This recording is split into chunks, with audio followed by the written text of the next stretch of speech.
Hey everybody, this is Thomas Andrick, your voice for the PPC in Whitby.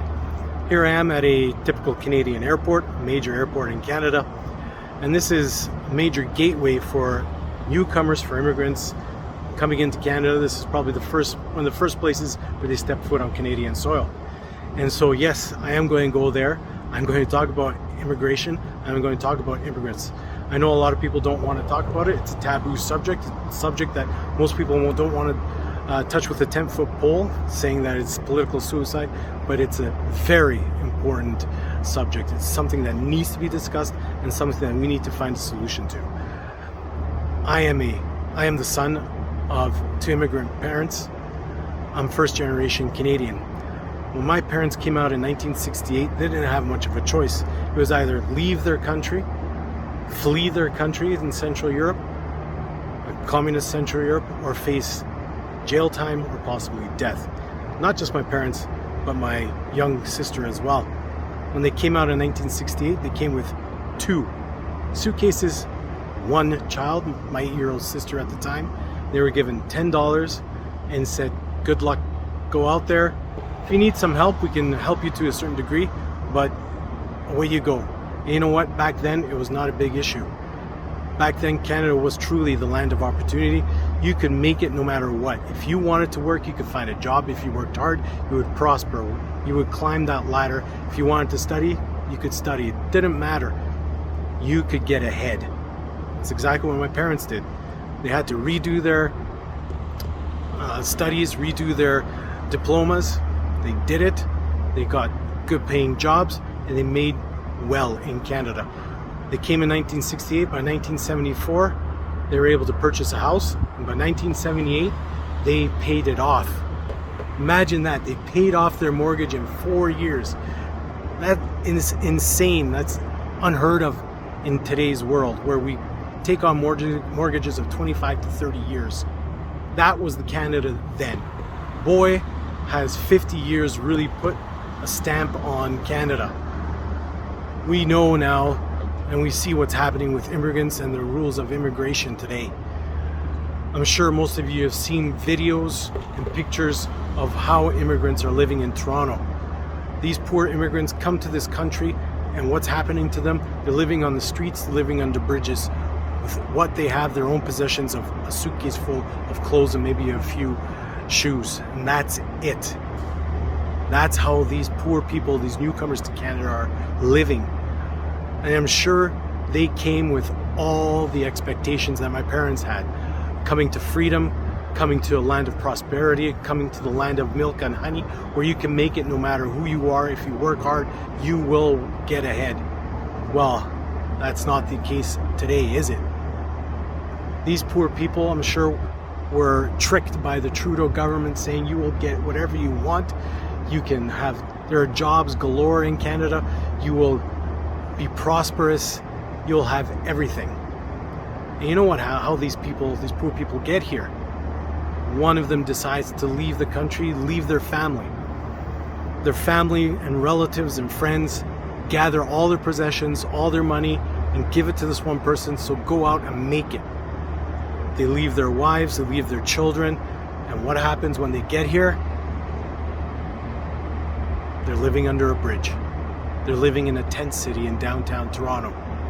What kind of disgusting lies is that? That is completely and totally unacceptable. Our immigration policy and our immigration politics has failed. Immigration in Canada, just like everything else Justin Trudeau and his Liberal government has touched, and any Liberal government over the last number of 50 years has touched, in fact, that any government over the last 50 years has touched, has failed. Failed. The Trudeau government has failed these people. Pierre Poilievre has no solution to this. He hasn't said he's going to cut immigration drastically. He has not proposed anything for these people or these immigrants or the policy of immigration, what it's going to look like if perhaps he forms the next government. Nothing. What is his policy? We don't know.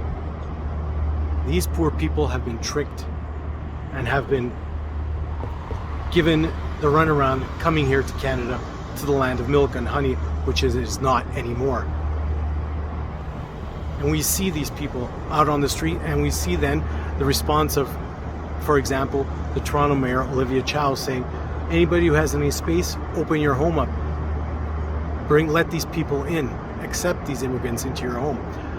I'd like to give a challenge to Ms. Chow, the Mayor of Toronto.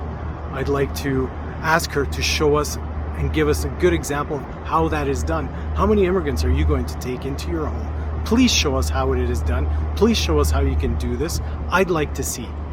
Once you give us an example, we'll start thinking about it.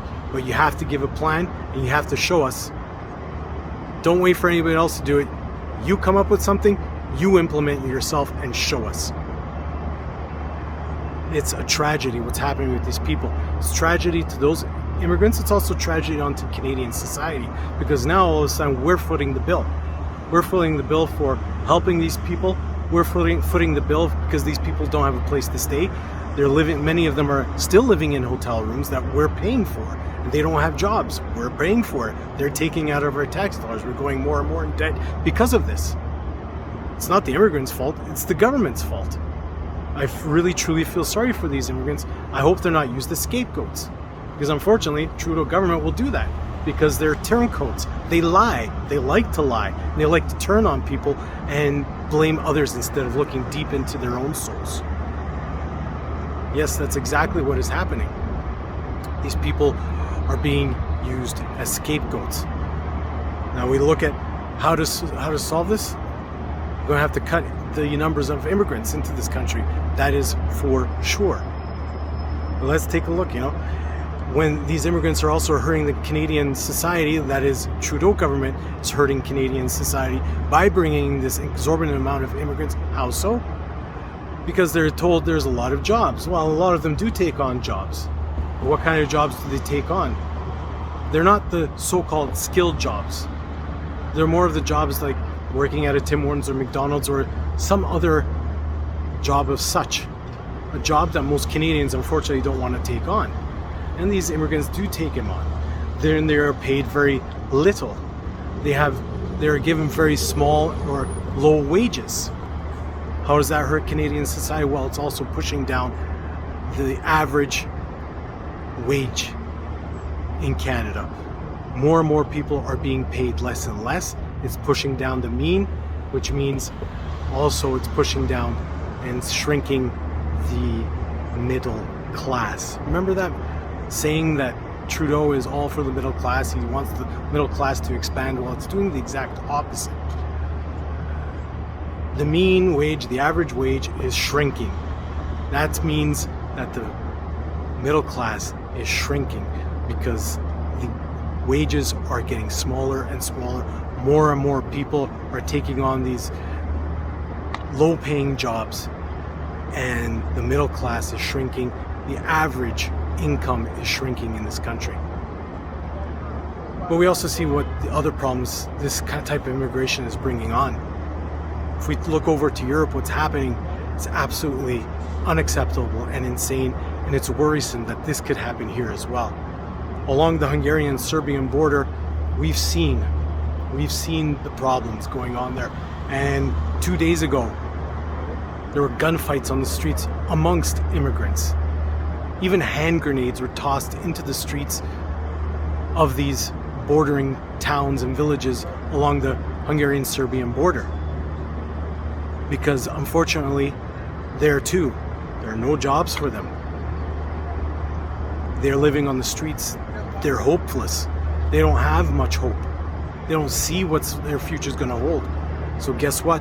They turn into gangs and they turn on each other. And they're trying to survive as best as they can. And if it means turning on each other, turning towards crime, that's going to happen.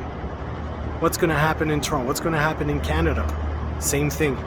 Eventually, these people who came here with full of hope, looking for a better future, and now they've been tricked and lied to, they're going to turn on Canadians. They're going to turn on each other. They're going to do whatever it takes to survive and have a better life because they gave everything up to come here. This is the result of these nonsensical and insane immigration policies that Trudeau has implemented in his government. Let's hope that this can be turned around. The only way that this can be turned around is a 180-degree change on their immigration policy. We need to have controls. We need to have different thoughts of how we do immigration. We need to help these people. We need to control the level of immigration and where these people are going to be placed and not displaced, because that's a disservice to them. We're lying to them and we're ruining their lives, and we're also ruining the lives of Canadians. Only the PPC will have the courage and the guts to talk about this, to take this head on, and to make sure that we look out for not only the Canadians that are living here and want to help these immigrants, but also we want to help the immigrants who are coming here, that they are not lied to and that they are not coming here without any hope, that if they do decide to come to Canada, that they come to a country that can give them that milk and honey, that prosperity, and that freedom that my parents came to and that my parents were able to fulfill for themselves. If you want to step on this road that the PPC is paving for Canada and wants to pay for Canada, then join the PPC. Join our movement, because it's a movement, not only a party, but a movement and a lifestyle. Come over to the right side, come over to the side that is for Canadians and the side that is for truth. Join the PPC, because we will be able to put Canada back on track, back on to where the world has always looked upon Canada, and make Canada that country of milk and honey. Join us, and I'll be back on another topic soon. Talk to you later. Keep free.